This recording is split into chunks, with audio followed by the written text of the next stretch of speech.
Yeah, I started the live without putting the mic on again. If you could believe it, that I'm underprepared. I also only vaguely know what happens in these next 2 chapters, so if the reading is rough, should be fun. Also, sorry I'm late. I was shooting content and other things that you don't really need to concern yourself with at this time. Fun is relative. Fun is relative. And you know what? I'm certain that other people were having a great deal of fun.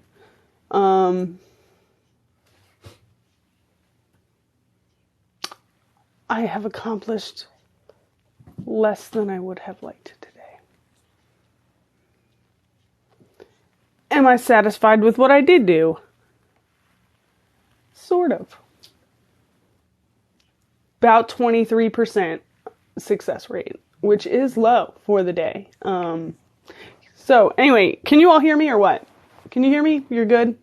You're okay? You too? Okay, you can hear me. That's good. Hi, Dad. Thank you. I like the suit. You should see the suit jacket, actually, if you want to come over and dig the whole thing. Anyway, whatever. It's fine. Hi, Dad. 2. Everybody. 2's in the chat. Awesome. Everybody's 2. Good solid number. Even. 2. Awesome. Everybody say hi to my dad. Yep, that's it. He's here. Say hi. I can be there in like 2 minutes. No, we can't do that today. We can do that after this. But I'm afraid that the environs will grow too crowded. I have a house guest. Strange, yes, I know. I'm really already worried about the seating arrangements. So, unfortunately, we cannot fit you in this room. There's too many. I hesitate to use the term people.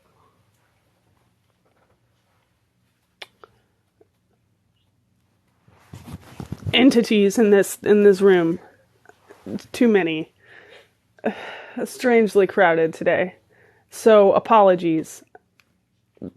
Too many. Sort of. Yes. Too many bodies. It's just too crowded in here. I have to clean up. I really should, but I'm not going to because it's live time and I missed my opportunity. I might do that next week. But yes, I do have house guest, and you can sit down if you would like. How nice. It's a root beer. So, that's great. Thank you for the root beer. I'm not. I'm not. Say hi. Hello. Layla is here.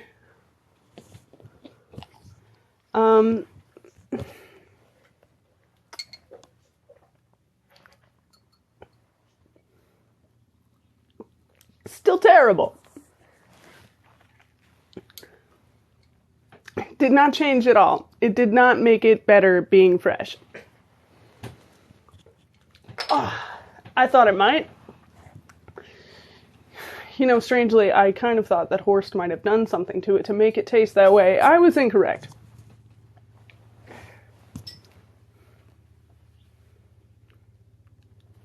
Yes, Layla's here.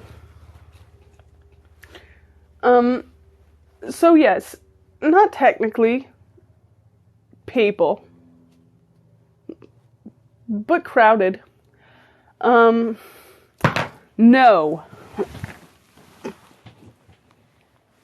Thanks. I know. Yeah. and she, wearing Horst's coat, unfortunately. Where is Horst?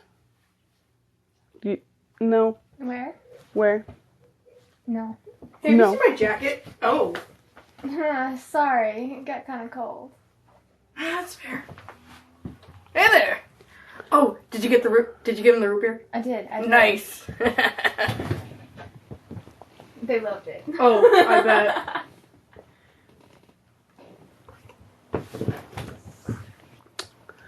Good. So, yeah. That's what has happened today. So we were making content, sort of, in a manner of speaking. It depends wholly on what you consider content. It's more of a family get together. Was it though? Yes, so you see, there's not a whole lot of room on the couch currently. That's just the way it is. Yay, Horst is your favorite. Why am I not surprised? Well, thank you.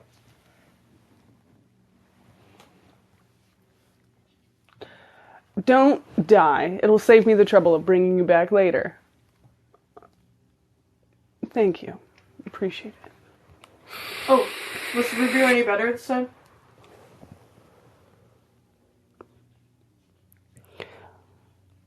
I cannot begin to tell you how disappointed I am in the fact that you somehow accomplished this twice. No, it was not better when I opened it fresh. What? How are you drinking it?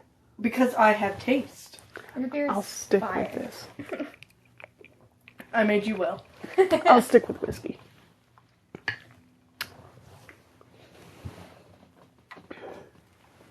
Some people just don't enjoy the finer things in life, I guess.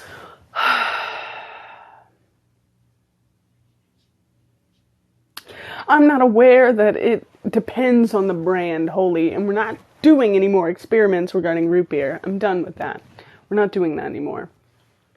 I will say this one maybe. This is the boiling one. It's alright. What? Yeah, have some. Yeah, No. it's the brand. Never mind. Fantastic. No, I'm not interested in trying to make it better. Thank you for your input, everyone. I'm intrigued.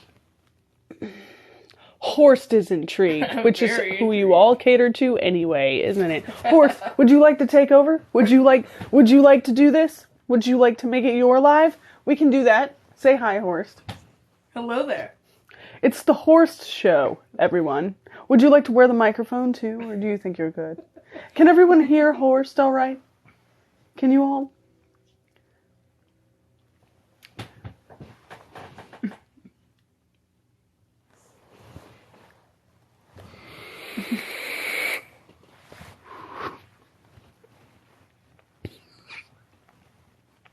I'm having a good time. I don't know about you. 2 means they can hear you just fine. Alright. Yes, excellent. Someone prefers me. Thank you. I don't understand. It doesn't... It's a good root beer. I don't know what to tell you. It's not. It is pretty good. Thank you. Ridiculous. But to be fair, cut from the same cloth. This is true. This is true. There's just 2 geniuses here now.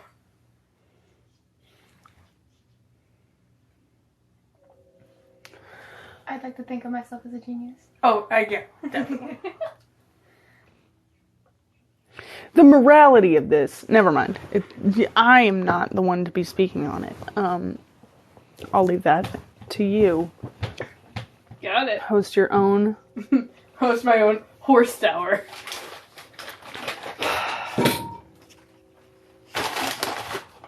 Okay. Excuse us. This is the time where Horst is going to eat his dinner.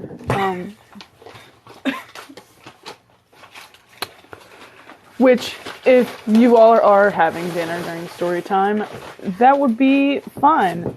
Oh, are we dining together? Yeah, who else is eating? Is anybody eating their dinner? Getting ready to go to sleep? It's okay, I'll put you to sleep. I can guarantee you that. Come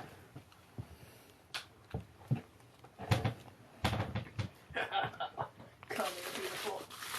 I am. This is concerning. You're cooking dinner now. Someone's cooking dinner.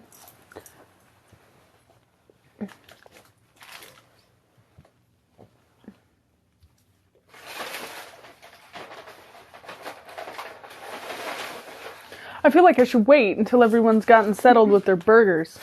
Sorry. No, you're good. Perfectly okay. It's a good burger. I'm also drinking. It has also been a day for me also. So, thank you for joining me. I'm drinking Jack. Also, if you're underage, don't drink. Please don't ban me. Thank you. Thank you. I worked hard on it. Yes. Cheers. Quite frankly. You can't toast a burger. Okay. We just did. Hello. Before you even ask, yes, I've had a considerable amount of water. I am undercaffeinated, and I am overstressed. But I did eat. Thanks to Horst here. I got you. I'm just looking out for you, man. Yeah. Yes, I am feeling the headache. Probably going to get more caffeine. Thank you. I appreciate the gifts.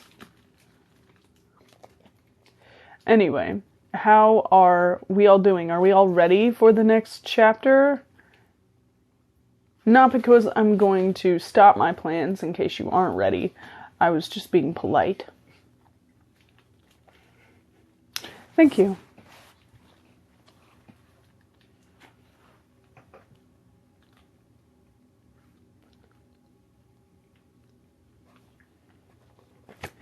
Yes, we did leave off in a bit of a area last chapter. If you didn't watch the recap, we do have the recap on for last week. I do remember I made a cover for it, so you can find it easily. But we ended with Johannes and Count Maricol having a duel, and some people were very upset with me, as to which I say I did not write this.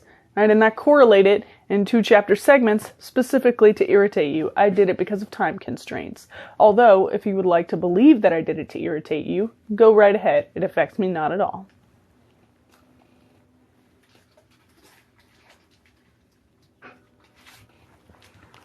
Are you speaking of Layla? Mm-hmm. Yeah. I believe you have a simp in the chat. Possibly. Hello. You don't want to know how long that took, probably. I don't want to know how long that took, personally. Because then it would feel even worse. It took a few hours, but it was fun all the way. An icon. Yes. Wait, the hair. Layla's hair? Yeah. I figured you'd probably like it.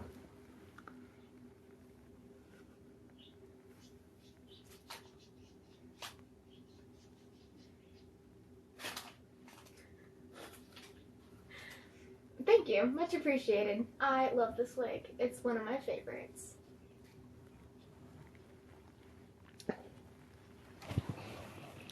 Yes, and she shortly has to return to hell, so if we're going to get on with it. You stay up here all day? I've got all night, brother. Of course you do. That tracks. Alright. are we ready to do the thing? You can just go about your business, enjoy your burgers, and whatever else you're planning to do. Cheers.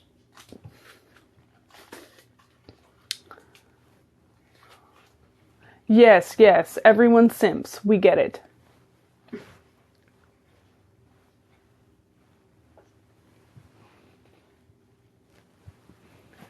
Excellent. All right. I'm going to go ahead and start. If you're ready, you can join me. If you're not, you can go, I don't know, deal with yourself in the corner. I'm not sure.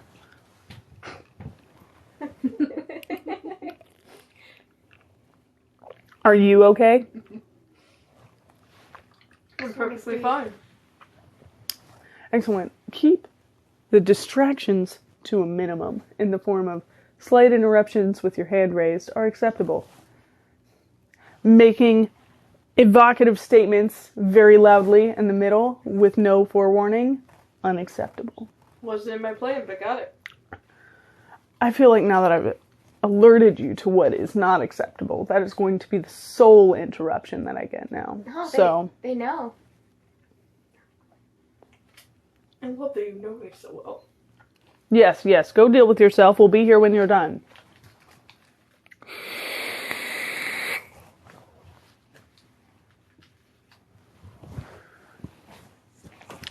Okay. If this is your first time and for some reason think that we're reading Cinderella, unfortunately we're not. We're reading Johannes Cabal, the detective, which is the second in the Johannes Cabal series. We've made it the first 2 chapters in. We left off with us having a duel, yada yada yada. We're on chapter 3 and 4. It will be up on YouTube after it's done. I normally post the live to the YouTube so you can re-listen to it if there are parts or full chapters that you may have missed due to plans. It's difficult to correlate with so many people. Anyway, you can go check that all out on the YouTube if you would like. Or you could just get the book and read it yourself. Okay, well if you can't stay, we'll go ahead and get started and get through what you can get through, and everybody else can bugger off. Let's go. Shall we? Are you ready? Did you enjoy your burger? You having a good time? It's delicious. Excellent. I Good. like bacon. Good. Layla and Horst, everybody. They'll doubtless be here all night. Thought we have anything better to do. Clearly. Thought that said something else. Good. All right, we're going to start chapter 3. Chapter 3, in which names are called and a fugitive takes flight. Of course I have a reservation, a government reservation. Here's my authorization. Gerhard Meisner was a low-ranking member of the Mercavian civil service, and as is sometimes the case, he had hugely inflated ideas of his importance. If he didn't arrive in Katamenia on schedule with the incredibly important agricultural land remittance discussion papers, third draft, currently safely tucked away in his documents folder, well, it hardly bore thinking about. Unable to have the latest draft of the papers, civilization would be at a loss to discuss the remittance of agricultural lands. The result? Catastrophic. Thus he had been issued with the necessary documentation to bypass the lesser folk at Emperor Boniface VIII Airport Customs and pick up his ticket. He examined it now and was pleased to discover that he had a berth aboard the Princess Hortense, a brand spanking new aeroship of the Mercavian Civil Aero Force, Mercair. "You're a lucky man, sir," said the woman at the counter. "The Hortense was only commissioned a week ago. This is her maiden flight." Meisner sniffed. He wasn't lucky. He was a civil servant, and this was no more than was his due to a corpuscle of the body politic. Instead, he asked, "Why are all these people milling about? It's like race day in here." "Some trouble in the city, sir. People panic. It's only human." A well-dressed man, sweating and frantic, pushed by Meisner, who glared at him fiercely. "Please," said the man, "have you got any more berths available? Any at all?" "I'm sorry, sir. All places aboard the Princess Hortense were booked in advance." "What?" The sweating man saw the ticket in Meisner's hand. "Please, sir, would you be willing to sell that billet? My daughter, there's rioting in the city. I simply want to get her to safety." "Sell my ticket?" snapped Meisner. The impertinence, sir. Even if I were at liberty to sell this ticket, which I am not, it being government property, I very much doubt that I should feel disposed to. But the man had more urgent matters to attend to than listening to how important Meisner was, and had already gone. Meisner pulled himself up to his full height, a little over 6 feet, and looked dignified, an expression lesser mortals could assume only with the aid of lemon juice and alum. The woman at the desk thought that he could almost have been attractive if it weren't for what his personality did to his face. He noticed her attention, and she smiled, politely but without warmth. "When does the ship depart?" he demanded. "In 2 hours, sir. If you care to check your luggage in now, you'll have some time to relax aboard before she lifts." "Relax?" he snorted. "I shall work." Having emphasized his innate superiority to the herd, he walked away. Meisner went to the handling building, a capacious hangar split into many small bays with padlocked gates, to check his luggage. On his way back out, he was accosted by a serious-looking man dressed in black and white. "Excuse me, sir," said the man. "Might I have a word?"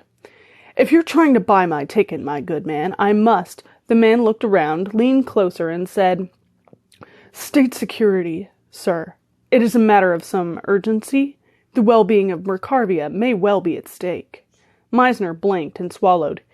He hadn't lost that paperwork, he assured himself. He'd only misfiled it. It would turn up eventually. He'd been intending to look for it the very day he got back. It wasn't even important. Or, at least, it had seemed unimportant to him. Perhaps it was important to somebody. They wouldn't send security after him for that, would they? Would they? "You have identification?" he stammered, trying for time. The man smiled grimly. "I'm with intelligence, sir. We don't tend to carry around papers that say we're spies. I do, however, have this." He showed Meisner a signet ring, worn face inwards. He turned it on his finger and showed Meisner the crest there. "The crest of Count Marechal!" gasped Meisner, who had seen it on enough execution warrants to recognize it. "The same, sir. If you think you could keep your voice down—" Yes, of course. I'm very, very sorry. I understand that you're a government official, sir. I overheard you at the departure desk." "Yes, Gerhard Meisner, docket clerk, first class, Department of Administrative Coordination. I'm a loyal citizen." "Precisely, sir. That's why I need your help. A first-class docket clerk. Excellent. I need a man of your caliber. There is a certain situation developing here at the airport that concerns me greatly. By the time my colleagues arrive, it may well be too late. In short, Herr Meisner, I need your assistance." Of course. I am at your disposal. How can I help?" "This way, sir." The secret agent directed Meisner to an empty and unlocked bay. "Just in here." Meisner blinked in the gloom. "Now what?" "If you'd be so kind as to give me your papers," said the agent, extending his hand. Well, yes, I don't see why not." He handed over his passport, visa, and other documentation in a neat bundle. The man rifled quickly through them. "I shall need your ticket as well." "My ticket? But why?" "So that I can escape the country, of course," said Johannes Cabal. Meisner bridled. "What? But you are from Count Marechal, aren't you?" "I come directly from the Count," replied Cabal. "In fact, I borrowed this from him." He drew the Count's handgun and leveled it at Meisner. "Now, time is pressing. Your ticket, Herr Meisner." Later in the departure lounge, leaving with people running from tales of massacre and riot in the capital city of Krenz, Cabal studied Meisner's documents. They were of a height, both blonde, both lean. The photograph wasn't very good either. If Meisner had tried looking like a person instead of a civil servant, there might have been more of a problem. As it was, Cabal only had to purse his lips and give the impression that everybody he spoke to was dung on his legs, and he wouldn't have any difficulties. He practiced his impersonation on several small children, and when he'd got it to such a pitch that any child under 5 burst into tears at the sight of him, he relaxed, satisfied. He'd left the unfortunate Meisner tied up and gagged in the bay, and hoped and trusted that he wouldn't be found until the Princess Hortense was well on her way. In the last few months he'd found himself prey to strange twinges that, after some research, he had discovered to be his conscience. This unwelcome quality took exception to many of the perfectly logical actions he had previously committed with the regularity of habit. In the present case, however, Cabal's conscience had apparently taken account of Herr Meisner's occupation as a civil servant and remained as quiet as a church mouse, while Cabal stuffed a dirty rag in Meisner's mouth and trussed him up with little concern for his comfort. Even a conscience knows its limits. There might have been a slight moral tremor when he injected Meisner with a variant of the same anti-deteriorant he had used on the Emperor. It caused a deep comatose state for perhaps a week in 4 cases out of 7. The other 3 would be as dead as Sanskrit long before the week was out. It was considered a risk on Cabal's part, but after all, he wasn't the one who'd be dead if it didn't work properly. These were odds he could live with. As for the gun, he regretfully dumped it in a drum of waste oil in a supply shed. He doubted but the customs and excise officials would recognize his sword cane for what it was, and would hardly care if they did, Mercarvia being Mercarvia. He had found his switchblade tucked unmolested in the corner of his Gladstone, and had transferred it to the roll of surgical instruments for safety. It and they would barely raise an eyebrow. A revolver, however, might excite comment, especially one with the Marechal coat of arms inlaid in the butt. There was no easy way he could explain its presence, so he didn't intend to try, and the gun ended up under 3 feet of filthy waste. Besides, it had only 1 round in it. He roused himself and went to the dispatch desk to check on the details of the flight, and also to make sure that his Mercarvian accent was as convincing as he believed it to be. He was basing it on Marechal's own aristocratic drawl, the effect he was reaching for being that of a third son to landed gentry having been dumped into civil service after his elder brothers got the plum jobs. The woman there checked his ticket, and despite having dealt with Herr Meisner earlier, had managed to expunge the event from her mind in sufficient detail to accept one supercilious, tall, blond man for another. She also seemed entirely at ease with his accent, which was comforting. The flight takes 2 days to reach Senza, sir, and there's a pleasant evening stopover. You'll arrive in Catamenia around noon the following day.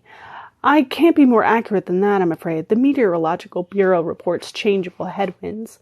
Senza, you say? Cabal stirred around in the memory for anything relating to the place.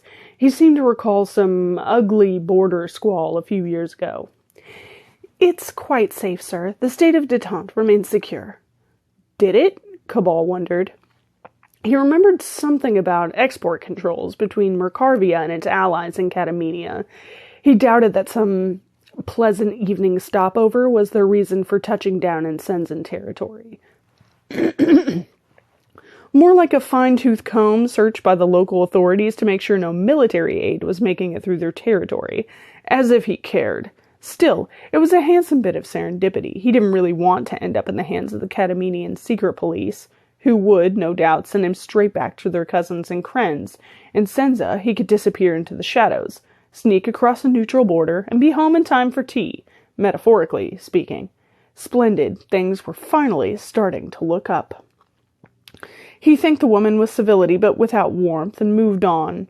A step away, he paused and asked, Is it permissible for me to join the Hortense? The lounge bores me, and I would prefer to be settling in. She checked the time and the departures board and nodded pleasantly. Cabal almost forgot himself and smiled, but managed to turn it into a frown of self-importance, nodded curtly, and headed for the field apron. The further away he was from the police agents that cluttered the concourse, the happier he would be.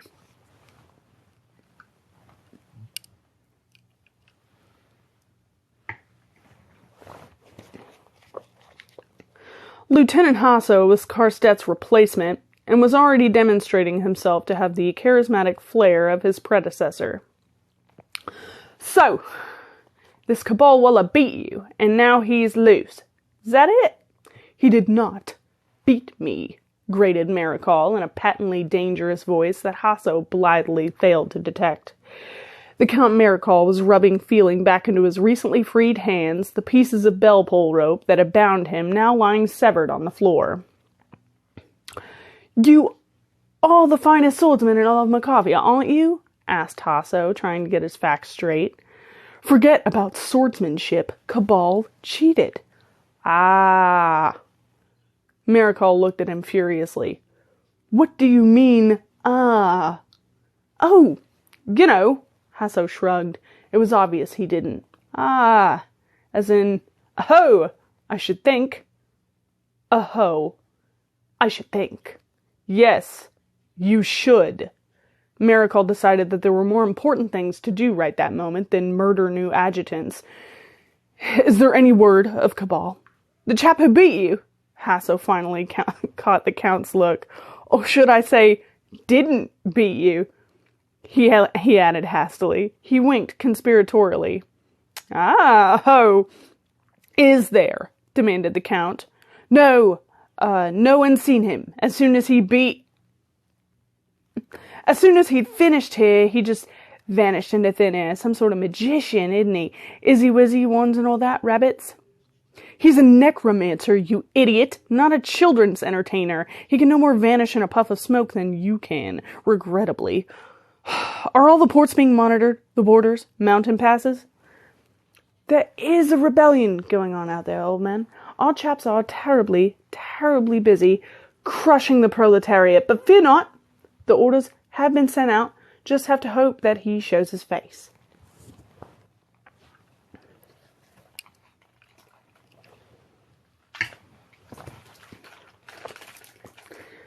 Business or pleasure? Asked the customs man. Pleasure, replied Cabal. The pure animal pleasure of presenting these government documents to my counterparts in Catamenia. The officer looked at him blankly. You're fine. Do the thing.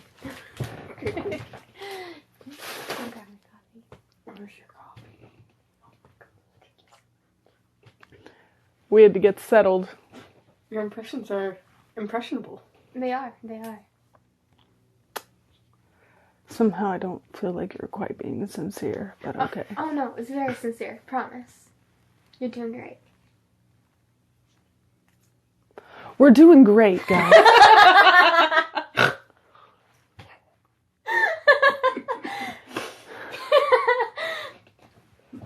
What a... You've gained some new talents since last I saw you. Oh no. Oh no. Oh no. I really wish I had a lighter. Anyway... It's fine. Technically, it's somewhere in here. There's at least 4 hidden in the room. I just don't know where. That's the puzzle. You have to pull out a whole lighter. Oh, no, that's not the lighter. That's not the lighter. Johannes, you know I only tease, right?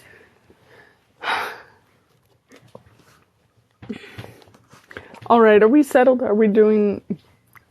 Cool, we're gonna... Wait, okay, hold on. Minor detour. It's alright.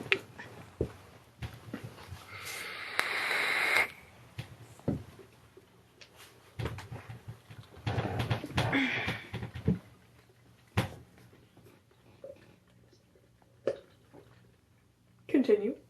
Excellent, good. Glad you could make it. Glad you could join us. Alright. We're gonna go ahead.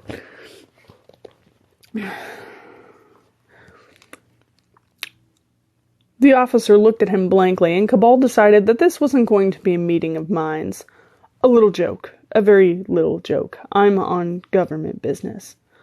Oh, pertaining to what? Agricultural policy. I'm not permitted to say more. Very fortuitous timing, if you don't mind my saying so, sir, said the officer, rifling through the stolen papers for the 4th time. Cabal wasn't worried. The man obviously wasn't reading them.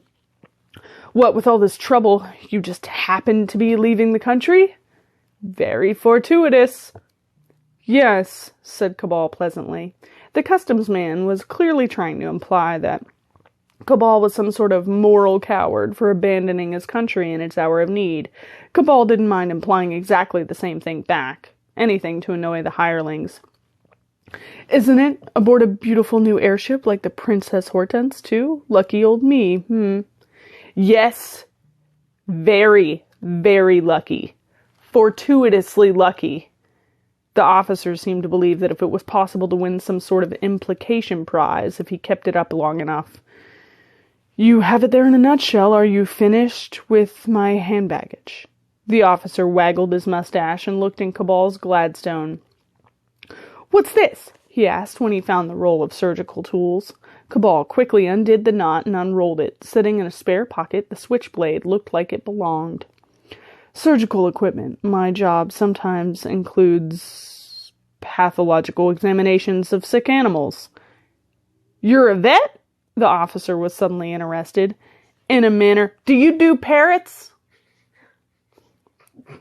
Not by choice. What's scales and fallen feathers? Cabal paused. Is this a riddle? Great scales like sorta dandruff? Is this a test? Oh, no. The officer shook his head urgently. My Lisey's got mange. Lise being your parrot? I thought I'd said that, or at least as much. So you did, eventually. I'm only licensed to dissect cows and sheep, lied Cabal, having to use more inventiveness than seemed necessary or fair after all he'd been through. I'm afraid I know nothing of... He endeavored to sound knowledgeable. Exotics. The customs officer looked at him askance and sniffed. Well, that's a shame. Thank you, Herr Meisner. I'm sorry to have troubled you. Not at all. We do what we do for the good of the state, yes? Of course, the good of the state. Enjoy your trip, sir. Thank you, said. As Cabal walked out of the customs building, he had the feeling that could have gone a lot better. Then he saw the Princess Hortense and forgot all about the customs officer. The customs officer, however, hadn't forgotten all about him.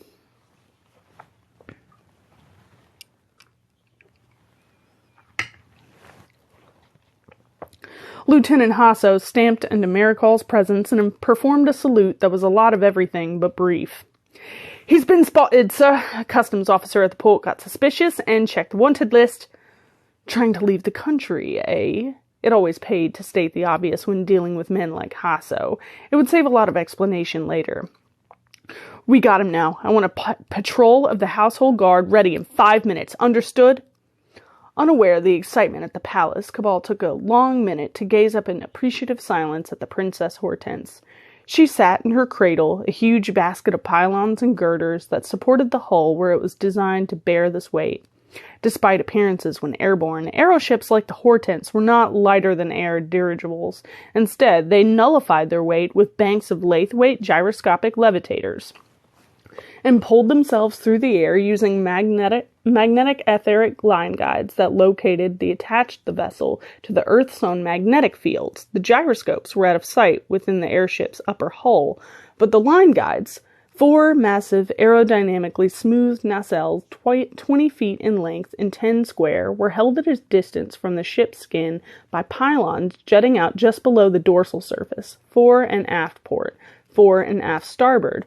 Although these provided both propulsion and steering, there were also 4 great rudders set wide to aft, 2 thrusting downwards and 2 bearing the Merc Air colors and the crest of the Imperial Warrant up. Along her sides were the rectangular cabin portholes, and to aft, the wide picture windows of the salon.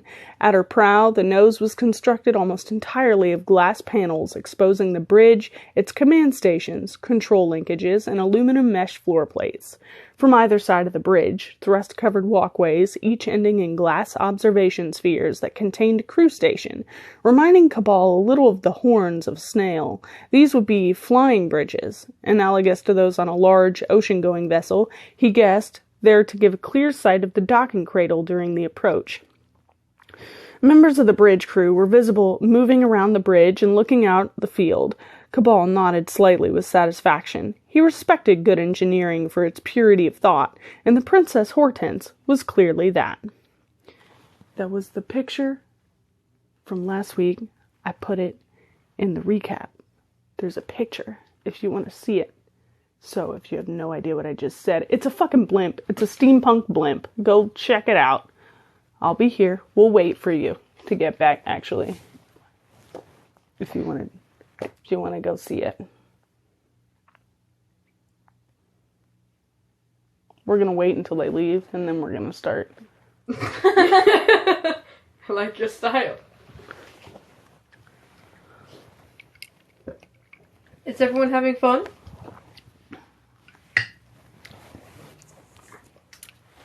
I'm having a blast. Who's something vibrated? An item, a device. Mine is next to you. Possibly. Everybody Yeah, go that check was out the mine. picture. Everybody go have fun. Look at the picture of the ship. Awesome. You know what it looks like. Looks like a ship. Looks like a ship. It does indeed look like a ship. And you know what? I think I can put it up, but it doesn't like to focus. There's a ship. Look at that ship. Look at that thing. Looks like a ship. Thank you for the gifts.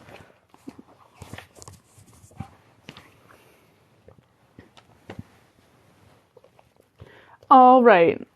Are you in the... What? Oh, no, it just popped up. No, it had a notification pulled up that was like, you know how it does that thing where it's like, you want to go live with whoever the hell?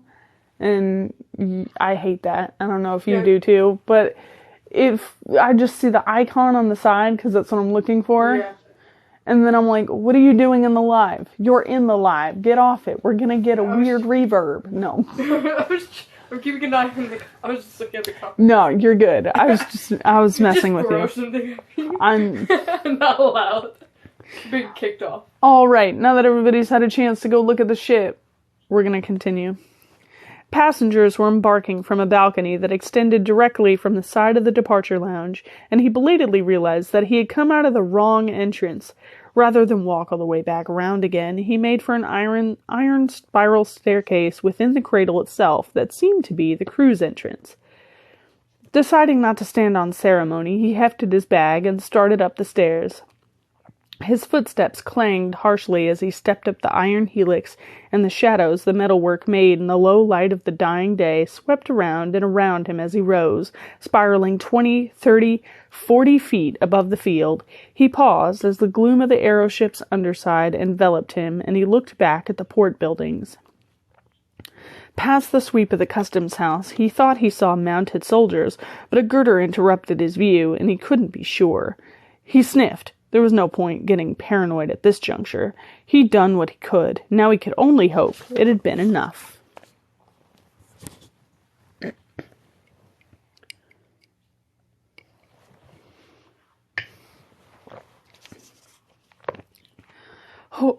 Hasso had ridden his horse into the customs area, scattering nervous refugees. The horse, disappointed at not being allowed to ride down the common people, a favorite pastime of both rider and steed, was consoling itself by stepping surreptitiously on non-military feet.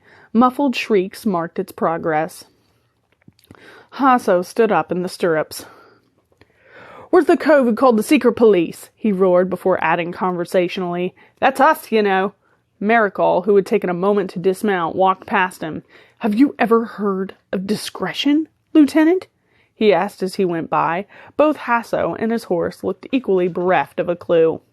The hatchet-faced customs official, who looked as if he may have been turned down by the secret police at some point in an attempt to improve their image, strode up to Maricol, having instantly discriminated between the monkey and the organ grinder. "One of my juniors became suspicious of the subject," he said without preamble, passing himself off as an official. "Didn't look much like his passport photograph. Checked list, called you." Maricol waited for a moment. The words the official statement seemed to be missing might be turning up late.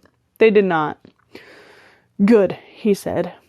Said Maricol finally. "Excellent work. Where is the man now?" "Aboard, but the vessel will not get permission to leave until we are satisfied." Maricol's nostrils flared. The savory aroma of hot vengeance was wafting through the air. The Italians might prefer it cold, but they had girly sabers, too, so what the hell did they know? "Excellent," he said again.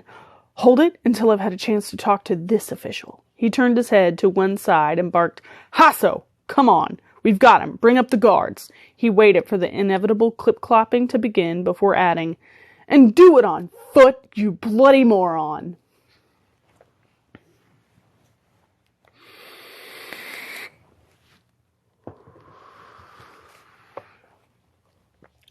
Cabal saw the uniforms and stopped. Then he took a studied moment to recover his breath and reached the top of the spiral stairway. He'd entered the Hortense in a corner of the salon, and the uniforms belonged to officers of the crew, civilian officers, not military.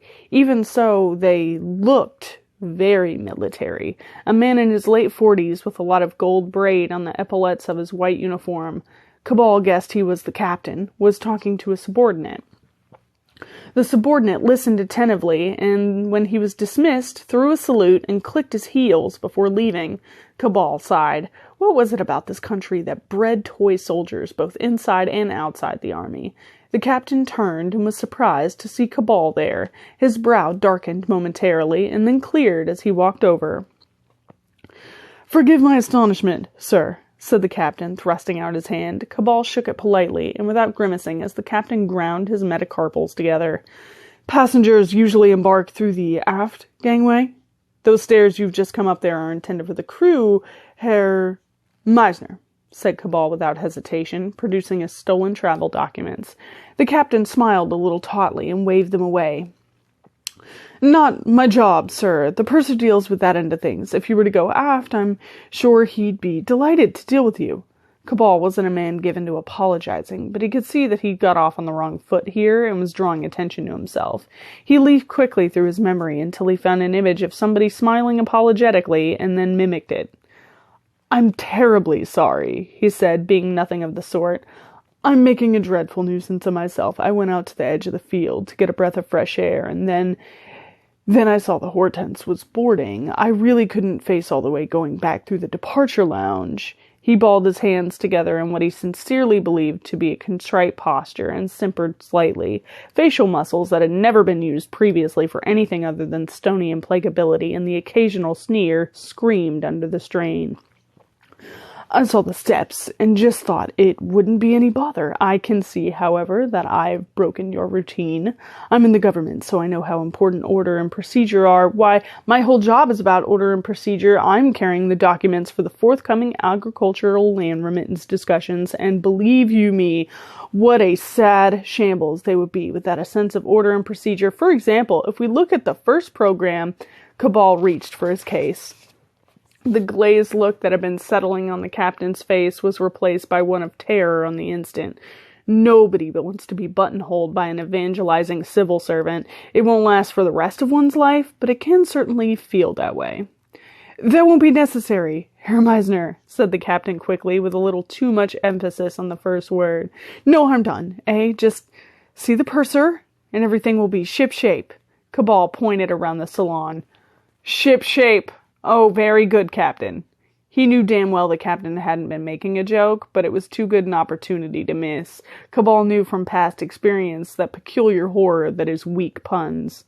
The captain looked blankly at him for a moment, and then finally spying the humor, such as it was, laughed faintly. Cabal hefted his bag and made to leave. "Well, thank you. You've been very kind. I'll see you around, no doubt, Captain Sten," replied the captain distantly, his mind filled with dreadful visions of being trapped in a confined space with Herr Meisner for the next few days. Cabal left the salon with a sense of achievement. His work here was done. Cabal arrived in the salon to find the process of boarding was already well underway. The Hortense was a large vessel, but it had been designed to carry relatively few passengers in the absolute lap of luxury. Extrapolating from the number of cabin doors he'd passed en route, it seemed unlikely she had more than 20 staterooms at most, with only about 30 passengers or so. Those less wealthy could travel in fat steerage ships like the Bellerophon, or take several days to do the trip on the winding and inefficient railways that spiraled up and down and around the mountains. Even so, he wondered at the economic viability of running a ship of the Princess Hortense's size with so few passengers. There had to be some other source of revenue, perhaps transporting airmail or some such. The lounge was already thinning as the passengers were shown to their cabins. The covered boarding bridge was still open, but unoccupied, and it seemed likely, from the crewmen standing around the stern trying to look patient while checking their watches, that it would soon be disengaged. It couldn't happen soon enough for Cabal. He walked over to a man he assumed from his air of harassed What am I reading? Sorry, my whole brain just shifted into, like, the whole next paragraph. You went into manual instead of regular. I did, yeah. I shifted gears wrong. From his air of harassed complication overlaid with a thin patina of unctuousness, and his clipboard was the purser. "Good afternoon," said Cabal, offering his papers. The purser flicked carefully through them, tore off a couple of perforated sections, initialed a box, and ran a line through another beforehand. Can you get up? Before handing the majority of them back. "Good afternoon, Herr Meisner," he said, smiling. The smile firmed up slightly when he looked around and realized that he'd just about finished. "If you'll wait a moment, I'll ask a steward to carry your bag to your stateroom." "That won't be necessary," replied Cabal, picking up his Gladstone and patting it with the wad of papers. "Government documents. I feel nervous when they're out of my sight.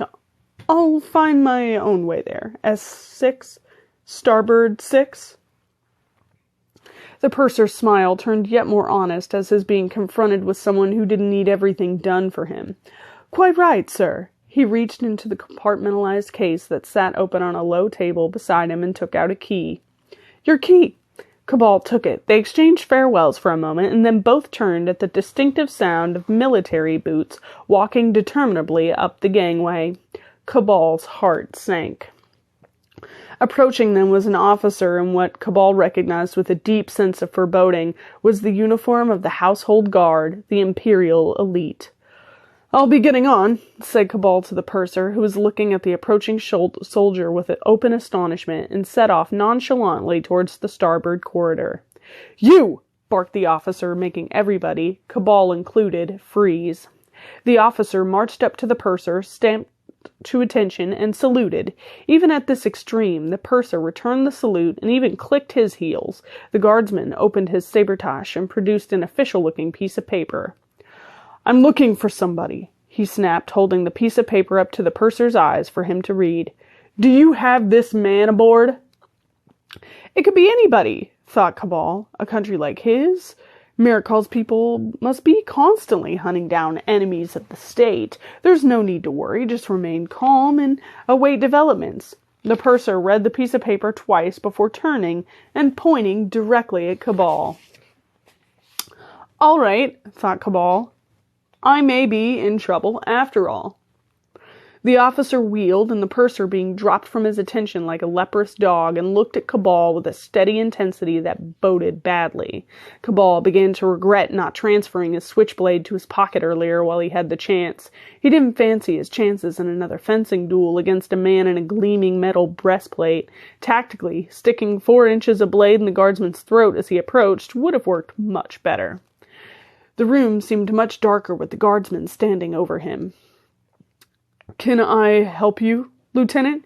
he asked. In a single quick motion, the guardsman thrust the piece of paper into his face.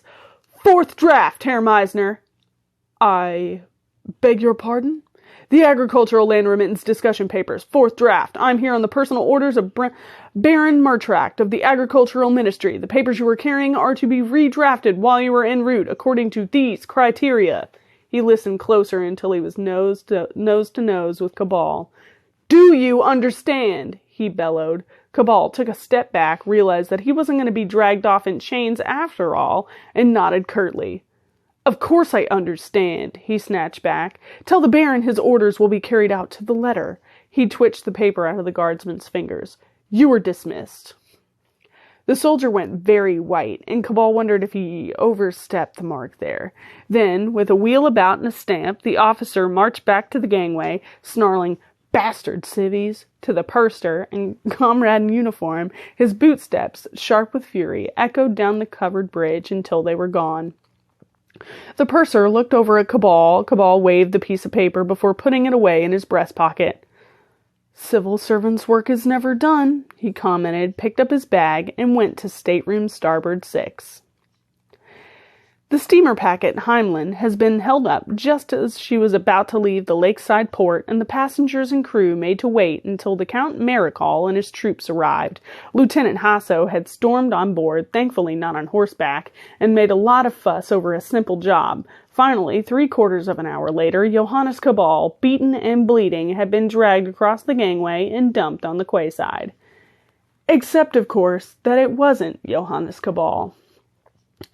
"It's not him, Hasso," said Marechal, pleased the fate was at least being consistent with its unkindness. Hasso kicked the groaning man another couple of times before asking, "You sure?" "I've spent some time in Cabal's company. I think I'd recognize him. This man is of about the same age and appearance, but no, it is not him." "Oh," Hasso said, pouting. The man groaned. Hasso kicked him again. "Do shut up. We've just had a little bit of bad news." I'm Duke Ackle's nephew, you bastards," moaned the man. I know you, Marechal. Uncle Gunter will have your miserable hide nailed to the gatepost for this." Marechal, sitting on a mooring bollard, listened and considered. "Rough with the smooth, eh, Hasso?" Hasso grunted noncommittally. "We may have lost Cabal, but at least we located a dangerous spy and saboteur. He drove his boot under the prone man's stomach and used his instep to lever him over the edge of the quay. There was a cry, a splash, weak struggling, and silence. Shame he died while attempting to escape." Hasso walked over to the edge and looked down. "What about Cabal, sir? We given up on him?" Marechal looked out across the waters of the Gallico Sea. "He could be anywhere by now. No, Lieutenant, we have other fish to fry. If he crosses my path again, then that's different. He will not live to regret it. But life's too short for vendettas." He paled slightly as he said this, and even Hasso wasn't fooled. From the direction of the city square, there was the crackle of gunfire. Marechal stood up and dusted off his seat. "Come on, we've got peasants to kill."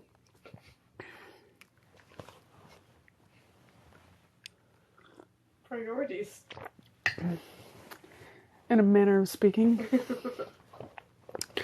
Exactly on schedule, the gyroscopic levitators whirred up to speed, and the Princess Hortense began, in a very real sense, to ignore gravity. The huge suspension springs in her landing cradle extended gently as the aeroship started to lift. Deciding that it would be suspicious if he were not on deck for the departure, Cabal checked the forward lounge cum dining room and found it too heavily populated for discretion. Instead, he went back to the aft salon and leaned on the starboard rail there. The windows that would seal them in flight having been slid aside for the occasion, the great line guide assembly was above and off to one side of him, and he watched it with interest as it angled, twisting on its mount slightly.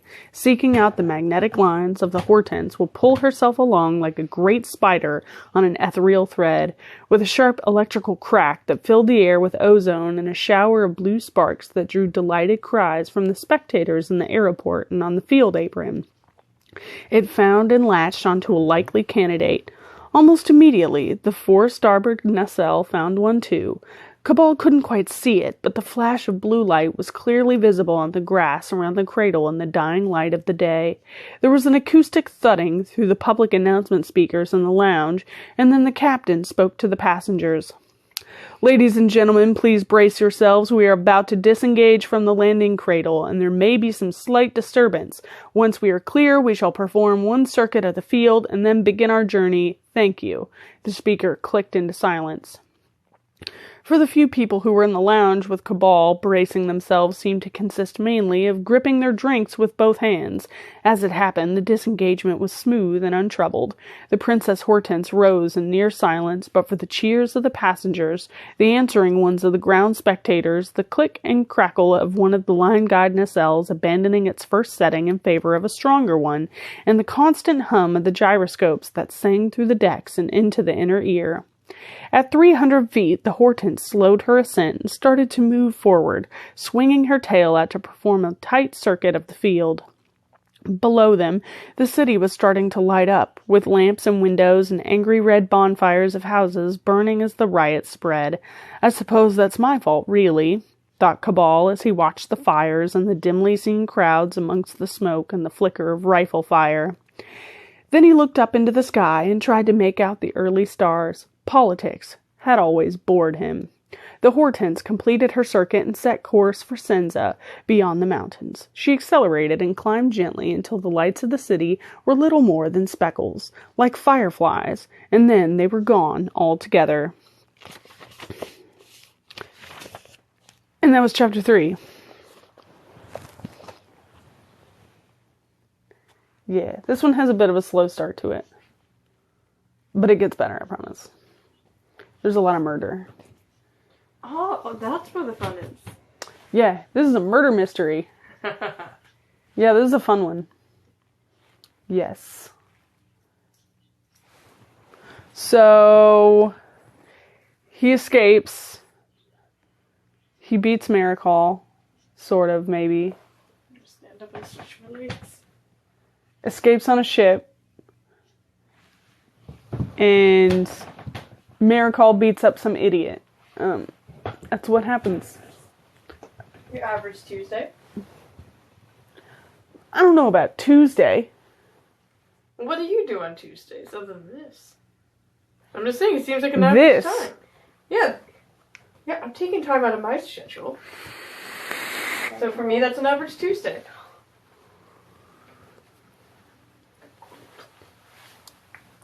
You're cold, you gotta put your jacket back on? Yeah, I got cold. Okay. Horst is cold, everybody, so we're gonna wait on Horst. So it feels pretty good here, honestly. Congratulations. You did what? I said it feels pretty good here, honestly. I was trying to save the comforter that entire time, but it kept falling, and I apologize for that. Yeah, I suppose there's more temperature outside of hell. It's a little bit cooler. That it is, You feel a little bit better. Much better. Feel a nice breeze every now and then. Although, I will say, compared to hell, I am not enjoying the wintertime. Yeah, okay. Does anyone ever? Yeah, it seemed like that would be too extreme of a switch. You want to come back in like a spring or a Come fall. back in the fall. Yeah, I was gonna say, come back. Even in the fall. summer would be That's a like. That's a good hell vacation time. But like that's sort of a shock to the system, isn't it? Go immediately from Everblaze, to gentle glacial warmth, I guess. winter. Jesus, freezing. This is going to bother me. It's been 17 degrees for like the past week. Do you want to fix it? So the jacket. Yes, it is. We can fix it. It, Hold it's on. been killing We're me. gonna fix the fit on the couch. Oh my god, are we? Yeah, we are. We're gonna fix it. You want a problem done, you fix it yourself. You know what I mean? Does this make us the Property Brothers? No. We are absolutely not the Property Brothers, and I never want to hear you say that again. So I say it all the time then. No, never, ever again. Please, Jesus, Horst. Would it kill you to not make a joke about everything? Yes. Wrong phraseology. All right. I was gonna say. We have It's not the only thing that'll do it. fixed the couch. For now. We all sit down, it goes down again. Clearly, you definitely have other weaknesses. A couple. You and I got to learn about one personally, didn't we? This jacket keeps getting caught. Well, when you're gonna wear a ridiculous tailcoat, I suppose it makes sense. What you call ridiculous, I call fashion. You have need a to keep- pocket watch. What? You have to keep up with the times, and this is currently the best thing. Didn't you know? Thank you. It just I seems. personally think purple's my color. It just seems like a very illogically cut coat. Anyway. Are you going to look at me right here, right now? Well, Does we've it already not look good on established me? it gets in the way. Yeah, but does it not look good on me? Why is that what you're judging the criteria based That's off what of? most clothing is judged on. Does it not work with my eyes? I don't give a toss about your eyes. I don't care about your eyes. What I care about is the practicality of wearing it.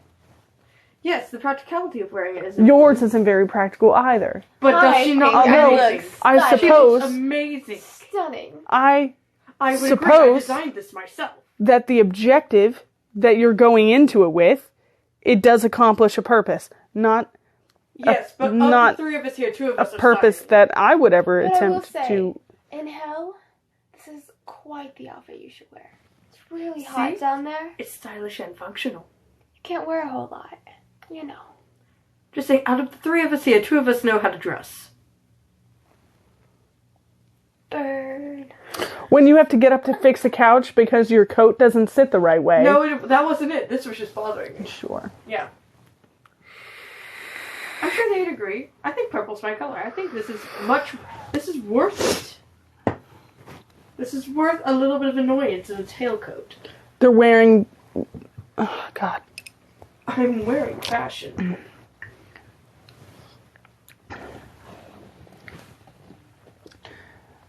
Layla Horst in his ridiculous coat. That's what they're wearing. And we look amazing. I agree. I'm glad it's lifted something of yours. Not what I was trying to lift. I wasn't trying to attempt to do anything, technically. We were trying to film before this. Trying. Keyword being Keyword. trying.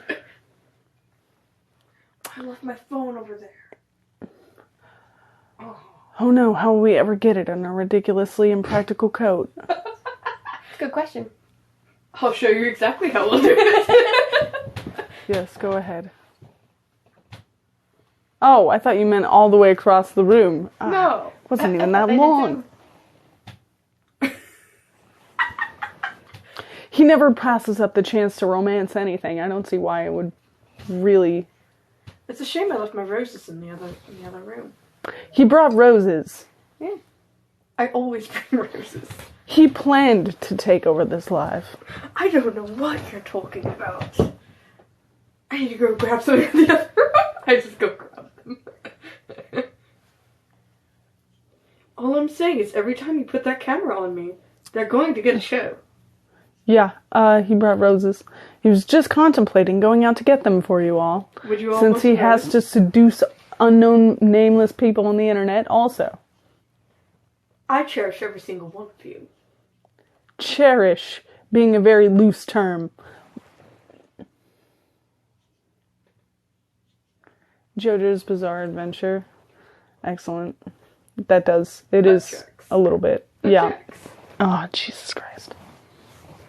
It's extra. Specifically with the sparkles, I agree. Oh, I'm sure.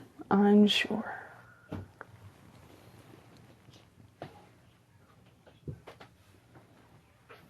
I don't need to disguise myself at the moment. So, no, I'm not putting on horsed clothes for no reason.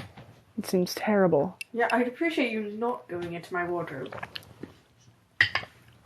Also, he has broader shoulders, unfortunately. So, it wouldn't fit very well, either. Yes, I do, but not today.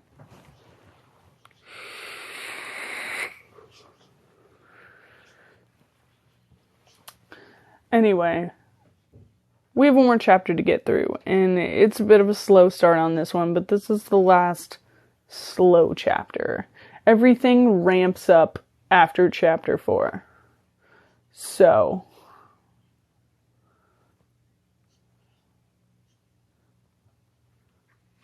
when I do, I suppose that I do. I don't always cosplay, so... But when I do, that is what I'm doing. I need that put on a pillow. That's how everything you said. But when I do, yes. Absolutely not.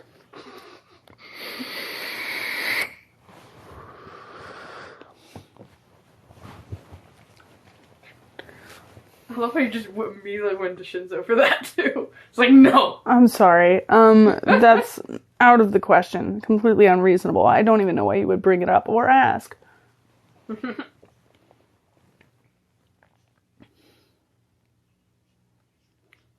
You never have any practical applications. I've seen your group chats. I know what you do. Your body's everywhere. Don't pretend like you have something concrete to offer me.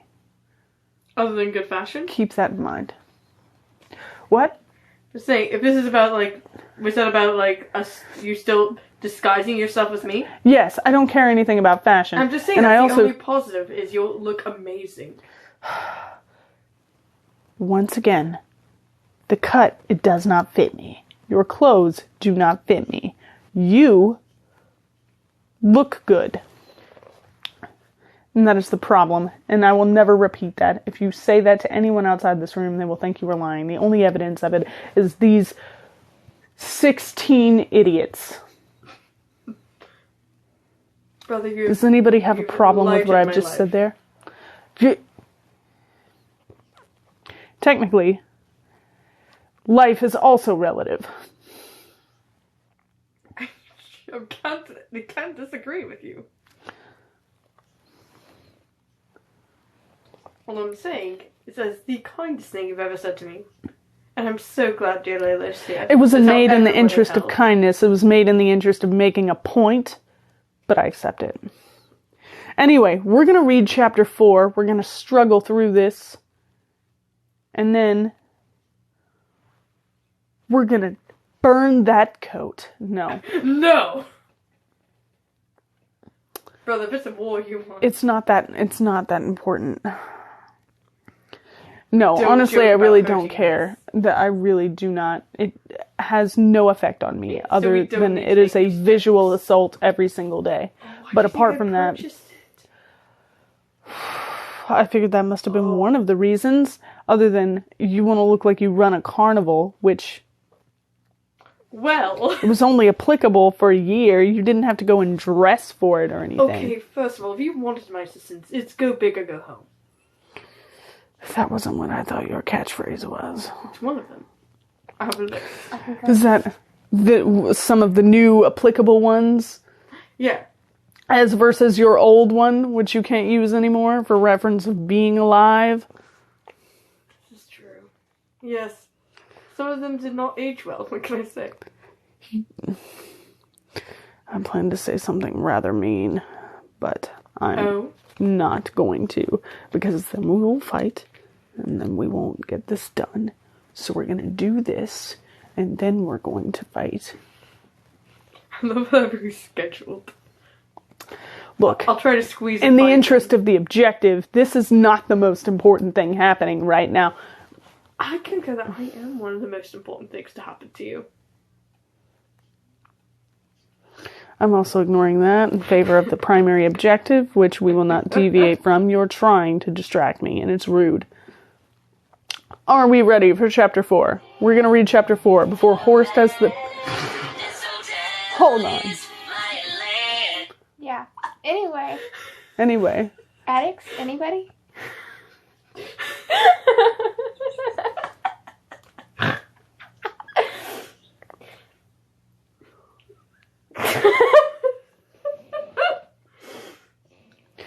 Satan calling? What was that? He was just wondering when I was going to return. Oh, yes. I don't want to, but I shall be returning soon. That's perfectly fine. If you need to go back to your eternal rest, we will still exist without you. That hurts my feelings. I'm sure you have a lot of feelings for a demon. I was being nice. I don't know. Yeah. I will miss you. See? I am missed. Maybe not by you, but I am missed. You all have fun. Let me know when this blows up in your face again, Horst. Chapter. Yes, the chapter. We'll read the chapter. You may stay or leave as your preference at any point in time. I will not be offended if you get up and walk out. I don't plan on it. Okay. Okay. Well, you said you might have to return, so I'm not unsure. No, I'm just, Satan expects me to, but he can fucking wait. And this is why we kept you around.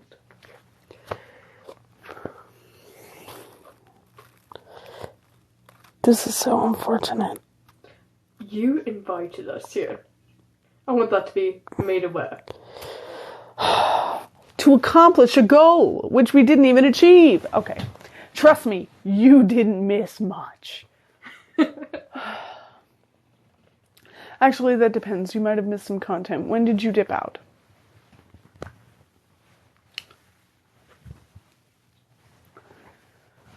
This is so unfortunate.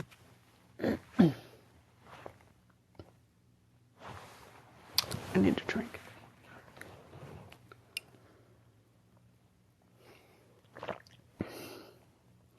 The beginning of what? The chaos or the